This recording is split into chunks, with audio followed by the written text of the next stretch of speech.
மறுமையிலே மஹ்ஷரிலிருந்து ஒரு கூட்டம் எழுப்பப்படுவார்கள்.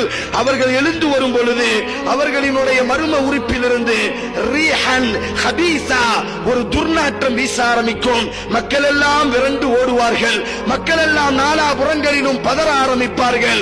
நரகவாசிகள் அல்லாஹ்விடத்தில் பிரார்த்திப்பார்கள், யா அல்லாஹ், யா அல்லாஹ், எங்களுக்கு நரகம் என்பதாக நீ தீர்ப்பு கொடுத்து விட்டாய். அஹ்கமுல் ஹாக்கிமீன், நீதிபதிகளுக்கெல்லாம் உயர்ந்த நீதிபதி யா அல்லாஹ், நீ தீர்ப்பு கொடுத்து விட்டார். உனது தீர்ப்பிலே நாங்கள் எதிர்கேள்வி கேட்க முடியாது. எங்களுக்கு நரகமே என்றாலும் இந்த பாவிகளோடு எங்களை நீ நரகத்தில் போட்டு விடாதே யா அல்லாஹ். இந்த கேடுகட்ட நாற்றத்தோடு எங்களை நரகத்தில் நீ தள்ளிவிடாதே யா அல்லாஹ்.